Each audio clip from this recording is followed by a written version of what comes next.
जिसने मुश्किल के वक्त में दिया जलाना कभी नहीं छोड़ा।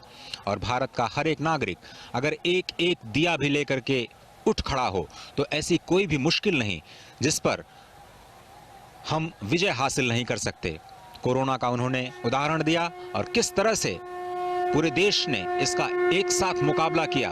और दीपोत्सव जिसके लिए जाना जाता है, दीपावली जिसके लिए जानी जाती है, वो आतिशबाजी, डिजिटल आतिशबाजी इस वक्त सरयू नदी के ऊपर उसकी शुरुआत होते हुए दीपों के माध्यम से आपको यहाँ पर दिव्य दीपमालाएं दिखाई देंगी और दीपों के माध्यम से इसकी शुरुआत हो चुकी है। और अभी संपूर्ण आकाश में आपको इस आतिशबाजी के भव्य नज़ारे देखते हुए मिलेंगे। धीरे धीरे ये शुरुआत नेशनल हाईवे का जो एक पुल है महासरयू के ऊपर आपको दिखाई देता हुआ इस वक्त दिखाई रहा है। और आसमान इस वक्त गूंजता हुआ आपके टेलीविजन स्क्रीन पर फिर से एक दिव्य और भव्य अयोध्या इस वक्त आप देख रहे हैं। दीपोत्सव के माध्यम से मानो भगवान श्री राम, मां सीता, भगवान लक्ष्मण के साथ स्वयं इस वक्त राज्याभिषेक की तैयारियों के बाद का अयोध्या नजर आ रहा है। किस तरह से भव्य और दिव्य अयोध्या की एक झलक इस वक्त दीपोत्सव के माध्यम से आपके सभी के जनमानस तक पहुंचती हुई पूरी अयोध्या से दुनिया को यह संदेश कि भारत उत्सव की नगरी है, भारत का हर दिन उत्सव है, भारत के हर हृदय में उत्सव है। और आज अयोध्या का यह सरयू घाट उसी उत्सव की पराकाष्ठा को प्राप्त होता हुआ जबरदस्त आसमान में आतिशबाजी के रूप में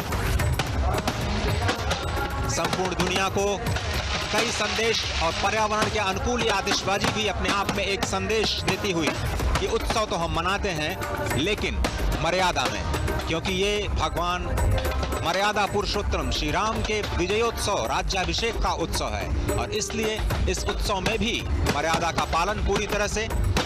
शहर के किसी भी हिस्से में आपको प्रदूषण नहीं दिखाई देगा।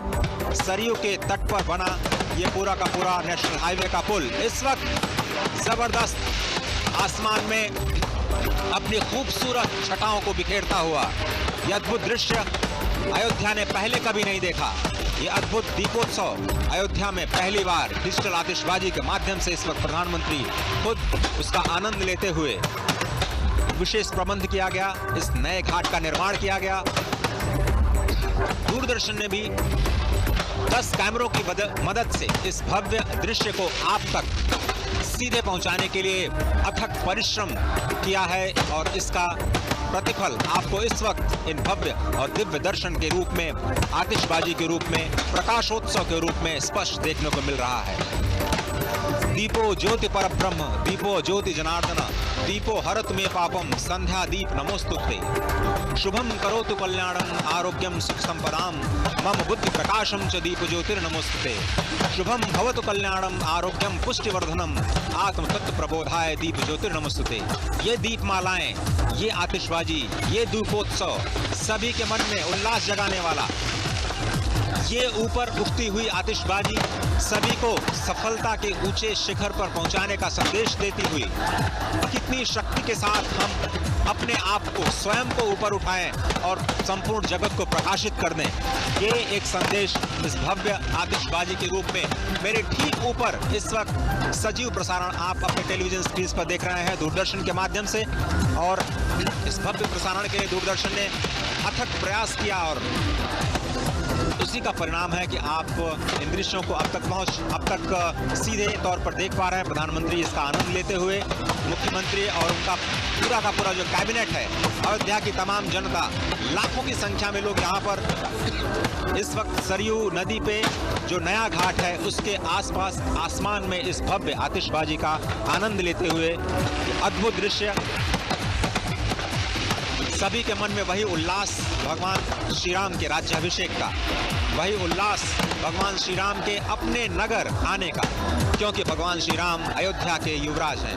वो अयोध्या जो अविजित रही, वो अयोध्या जो कभी पराजित नहीं हुई, वो अवध जिसमें कभी किसी निरपराध का वध नहीं होता, वही अयोध्या, श्री राम की अयोध्या, वही श्री राम जिनके नाम का प्रत्येक अक्षर पापों का नाश करता है।